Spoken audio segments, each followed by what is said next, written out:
ठीक 11 बजे पीयूष गोयल लोकसभा में अपने बजट भाषण की शुरुआत करेंगे और सीधा रुख करते हैं मुंबई का। सुभाष शिर्के और विकास श्रीवास्तव हमारे दो सहयोगी मुंबई से हमारे साथ जुड़ रहे हैं। सुभाष, देश की आर्थिक राजधानी है मुंबई, किस तरीके की उम्मीदें वित्त मंत्री से, किस तरीके का दबाव?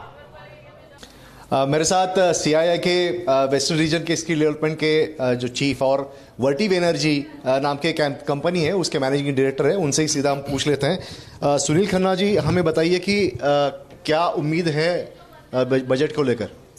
सरकार, अगर हम अपने देश को देखें तो हमारे देश की औसत आयु 30 से कम है।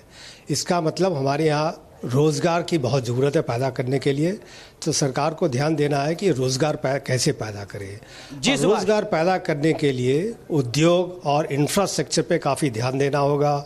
मेक इन इंडिया प्रोग्राम है, इसको कैसे अग्रसित करें।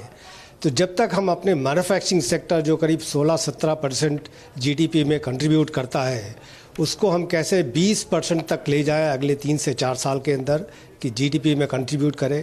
क्योंकि मैन्युफैक्चरिंग सेक्टर जो एक जॉब अगर मैन्युफैक्चरिंग सेक्टर में 3 जॉब सर्विस सेक्टर में क्रिएट करता है, तो अगर आपको जॉब क्रिएट करना है तो मैन्युफैक्चरिंग पे फोकस करना होगा। तो मैन्युफैक्चरिंग पे फोकस करना पड़ेगा। और दूसरा, इस बजट से उम्मीद ये भी है कि किसानों और जो पेशेवर लोग हैं उनको भी ज्यादा कुछ मिलेगा इस बजट से, ऐसा उनको भी अंदेशा है। उद्योग और बुनियादी ढांचे पर जोर दें वित्त मंत्री, ये कहना है। मुंबई से विकास श्रीवास्तव भी हमारे साथ जुड़े हुए हैं। विकास, बाजार में किस तरीके की तब्दीली, किस तरीके का बदलाव नजर आ रहा है? निवेशकों की काफ़ी उम्मीद है अब की बार इस बजट से। शेयर बाजार के रुझान की बात करें तो निवेशक ये मानते हैं कि चुनावी साल होने के नाते ये पॉपुलिस्ट बजट हो सकता है, लेकिन बेहद ज़्यादा ज़रूरी है कि पॉपुलिस्ट बजट के साथ साथ ग्रोथ के बीच में भी संतुलन बनाया जाए, ताकि चीज़ें जो हैं उसका प्रतिकूल प्रभाव जो है वो मार्केट पर ना पड़े। मेरे साथ इस वक्त शेयर बाजार के जानकार चेतन दमानी है, जो कि बीते 30 साल से शेयर बाजार से एसोसिएटेड है। निवेशक पॉइंट ऑफ व्यू से मैं आपसे बात करना चाहूँगा, जो लॉन्ग टर्म कैपिटल गेन है उस पर टैक्सेस को लेकर आप लोगों ने काफ़ी उम्मीदें लगा रखी कि रियायत दे, लेकिन सोर्स ऑफ रेवेन्यू तो सरकार के कम होते जा रहे हैं। ऐसे में क्या लॉन्ग टर्म कैपिटल गेन पे रियायत आप लोगों को अभी भी उम्मीद है कि मिलेगी?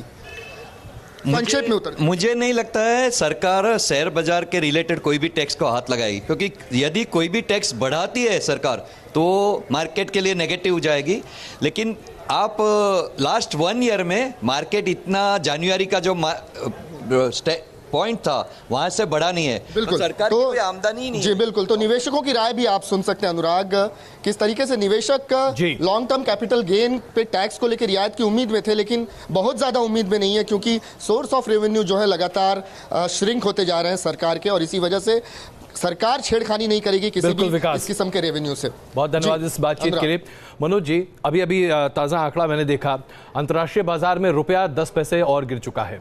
बजट अभी प्रस्तुत हुआ नहीं है, तो क्या ये माना जाए कि अब अंतर्राष्ट्रीय स्तर पर यह माना जा चुका है कि इस साल जो भी अंतरिम बजट की संभावनाएं सामने रखी जा रही हैं उसे लेकर संकेत बहुत अच्छे नहीं? देखिए, ऐसा है कि ये जो बजट है ये इलेक्शन मैनिफेस्टो से ज़्यादा कुछ भी नहीं है। और जहाँ तक अंतर्राष्ट्रीय मार्केट में जो रुपये की जो कीमत की जो सवाल है जी, उसका सीधा लिंक इंटरनेशनल जो सिचुएशन है उसके साथ है बेसिकली। लेकिन ये बात बिल्कुल ठीक है आपकी कि हमारी जो आर्थिक हालत है वो पिछले 5 साल में कोई बहुत ज़्यादा सुधरे नहीं हैं। लेकिन साथ ही इस गवर्नमेंट को क्रेडिट देना पड़ेगा कि फिस्कल डेफिसिट को इन्होंने कंट्रोल करके रखा, इन्फ्लेशन एक कंट्रोल में रहा। ये इस सरकार के लिए एक पॉजिटिव चीज़ है। लेकिन अजय, एक बात मैं आपको बताऊं, जिस सरकार ने फिस्कल डेफिसिट को आउट ऑफ कंट्रोल जाने दिया, UPA 1 ने, UPA 1 के आखिरी साल में जो फिस्कल डेफिसिट था 6% था और UPA 1 जीतकर वापस आ गई। और जिन सरकारों ने, NDA 1 ने और UPA 2 ने इकोनॉमिक कंट्रोल रखा, फिस्कल डेफिसिट को उन्होंने कंट्रोल में रखा, वो दोनों सरकारें हार गई। तो अब ये देख रहे हैं कि अभी इस बार की सरकार के लिए आपने पहले से सवालिया निशान लगा दिया है। इनके सिंह साहब, बुनियादी सवाल ये है कि आज हम अर्थव्यवस्था की तरफ देखें तो भारतीय जनता पार्टी के बहुत सारे वरिष्ठ नेता ये कहते हैं, और कई अर्थशास्त्री जो भारतीय जनता पार्टी की सरकार के साथ अपने आप को ज्यादा जुड़ा हुआ महसूस करते हैं, वो कहते हैं अंतर्राष्ट्रीय स्थिति पर नजर डालिए, अमेरिका की हाल देखिए, क्या अमेरिका और चीन के बीच में एक तरह से व्यापारिक युद्ध चल रहा है, उसकी बात देखिए। जापान की स्थिति बहुत अच्छी नहीं है, पूरे यूरोप में रिग्रेशन की स्थिति है। ऐसे में आप कैसे उम्मीद करते हैं कि हिंदुस्तान में बहुत तरक्की होगी? देखिए हकीकत तो बिल्कुल आपने सही कहा है, और इसी वजह से आप देखें तो हमारा एक्सपोर्ट काफी कम हो गया, खास करके एग्रीकल्चर एक्सपोर्ट। नतीजा ये हुआ कि हमारे जीन्स के जो किसानों के वो थे, गेहूं चावल था, इसके दाम काफी नीचे आ गए हैं। शुगर के आप देख रहे हैं कि शुगर इंडस्ट्री पूरी ठप हो गई है। उसकी वजह सिर्फ यही है कि एक्सपोर्ट मार्केट में बायोंसी नहीं है और एक्सपोर्ट नहीं हो रहा है। इंटरनेशनल मार्केट में एक अजीब सी सुस्ती छाई हुई है। अब आरोप तो लगेगा सरकार पे, क्योंकि सरकार को हम कहते हैं कि भाई 18 साल में पहली बार किसानों के प्रोडक्ट की कीमत सबसे नीचे आई है और किसान नाराज है। बिल्कुल सही है, 18 साल के इतिहास में पहली बार जो WPI आप देख रहे हैं, अगर WPI की स्थिति आप देखें तो किसान बुरी हालत में है। लेकिन इसके पीछे इंटरनेशनल फैक्टर्स है, और मुझे लगता है कि जितना ही आप इस समय सॉप्स देंगे इंटरनेशनल मार्केट में, आपकी रेपुटेशन खराब होगी, क्योंकि हर आदमी ये जानता है कि आप फिस्कल डेफिसिट को कंट्रोल नहीं कर पाएंगे। बिल्कुल, लेकिन इन सब के बीच कांग्रेस की तरफ से किस तरीके के रिएक्शन आ रहे हैं? कांग्रेस सांसद PL पुनिया क्या कुछ कह रहे हैं, दिखाते हैं आप। सरकार में कोई मर्यादाएं और जो मान्यताएं, परंपराएं, उनसे कोई सरोकार नहीं है, इसलिए। लेकिन फिर भी लोग उम्मीद रखे हैं कि कुछ न कुछ मिलेगा। तो आप देख रहे हैं कांग्रेस की तरफ से प्रतिक्रिया सामने आती जा रही है। लेकिन दिनेश और इसके साथ साथ हरविंदर जी, आप दोनों के सामने मैं एक सवाल रखना चाहता हूं। चाहे अंतर्राष्ट्रीय स्थिति जो भी हो, लेकिन हमें शायद याद रखना चाहिए 2014-15 में देश के प्रधानमंत्री ने कहा था कि ये किस्मत वाला प्रधानमंत्री है, क्योंकि अंतर्राष्ट्रीय बाजार में क्रूड की कीमत एकदम आज जमीन पर है। $50 प्रति बैरल तेल की कीमत हम सबों में से बहुत को याद नहीं है, क्योंकि 90 के दशक में हमने ऐसा देखा नहीं। तो अचानक ये किस्मत से बदकिस्मती का फासला इतनी जल्दी कैसे तय हो गया? आप दोनों के लिए सवाल। एक आपको बताऊं, जैसे सिंह साहब अभी बता रहे थे, 2008 में भी जितनी पूरे विश्व के अंदर परिस्थिति थी, उसके बावजूद हिंदुस्तान ने जो UPA 1 के अंदर तरक्की करी, पूरे वर्ल्ड के अंदर चाहे कितने भी सर्कमस्टांसेस खराब रहे हों, हमने UPA 1 में कोई इस चीज को डिसएग्री नहीं करता कि जितना प्रोग्रेस हमने उस टाइम पे करा, उस सरकार ने आपको इकोनॉमिक सिमुलेशन भी दिए, सब्सिडीज भी दिए। अगर आपको रिकलेक्ट कराऊं तो सर्विस टैक्स के रेट कम किए गए, और इतने उन्होंने मेजर लिए इंडस्ट्री के लिए, जिससे इंडस्ट्री उस पीरियड में तो कम से कम बाउंस बैक हुई। ये थोड़ा सा कहीं नरेगा जैसी स्कीम से डिमांड बनी रही, और ये थोड़ा सा मतलब इस सरकार के इस उसमें वर्ल्ड के कुछ भी सिचुएशन नहीं हो, लेकिन जैसा आपने मेंशन करा, तेल के भाव जो $140-145 के आसपास थे, डॉलर के आसपास थे, वो इस सरकार के टाइम पे लगभग 30-32-35 भी रहे। तो ऐसा नहीं है कि पॉजिटिव कुछ नहीं था।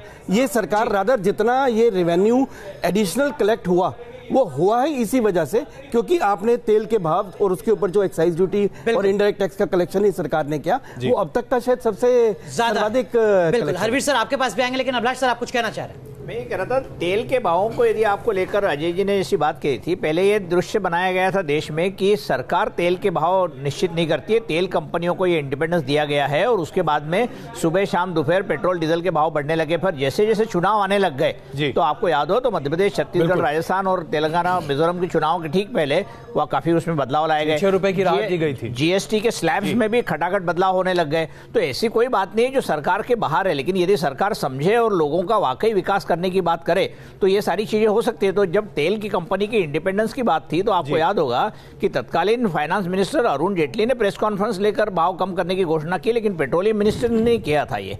तो जब यदि कंपनीज को इंडियन ऑयल या भारत पेट्रोलियम बताते हुए कि बहुत ज्यादा असर नहीं पड़ता है, 10,000 करोड़ रुपए का असर पड़ेगा अगर हम 1 रुपए की कटौती। लेकिन मूल बात है कि जो स्कूटर वाला या कार वाला अपनी गाड़ी में रोज ईंधन भरता है, उसको तो निश्चित रूप से उसके महीने का बजट फर्क पड़ता है ना उसको। तो इन सारी चीजों को देखने के बाद में पता लग गया था कि चुनाव की जो हवा बह रही है, उसमें पेट्रोल और डीजल का भी एक बहुत बड़ा इंडिकेशन था, तो उसको निश्चित कम करने की कोशिश की गई थी। उससे फर्क नहीं पड़ा राजस्थान में, मध्य प्रदेश में, यह अलग बात है। लेकिन जैसा आप कह रहे थे कि यदि फिस्कल डेफिसिट को कंट्रोल करने की बात होती है या इकोनॉमिक या फाइनेंशियल डिसिप्लिन की बात होती है, तो जरूरी नहीं है कि जनता को बहुत ज्यादा चीजें समझ में आ जाए। मध्य प्रदेश में एग्रीकल्चर के लिए खूब काम हुआ, लेकिन भारतीय जनता पार्टी हार गई। अभिलाष सर माफ कीजिएगा, आपको रोक रहा हूं। हमारे साथ के श्रीवास्तव जी भी हैं, आप रेलवे बोर्ड के सदस्य रहे हैं। श्रीवास्तव जी, एक चीज आपसे समझना चाहेंगे, 2000 2014 और 2019 के बीच का जो सफर है रेलवे के लिहाज से, क्या आपको लगता है कि उससे पहले जो ट्रस्ट डेफिसिट नजर आता था 2012 के बाद, एक एक मंत्री रेल मंत्री बदल रहा था हर 3 महीने पर औसतन, क्या वो स्थिति अब नहीं है? रेल के प्रति निवेशकों का विश्वास बढ़ा है? पीपीपी बोर्ड काम कर पा रहा है? बजटी सपोर्ट सरकार की तरफ से उतना मिल पाया जितनी जरूरत थी रेलवे को, या दिक्कतें कायम रही, बरकरार रही? श्रीवास्तव जी। जी नहीं, रेलवे में तरक्की तो हुई है पिछले 5 सालों में। 14 से 19 के बीच में फर्क तो दिख रहा है। मंत्री का स्थायित्व तो आया है तो रोज चेंज नहीं हो रहा है, ये अच्छी बातें हुई हैं जी। लेकिन जहाँ तक खर्चे का सवाल है, रेलवे में थोड़ी चिंता का विषय है, क्योंकि पैसा उधार बहुत लिया जा रहा है जी।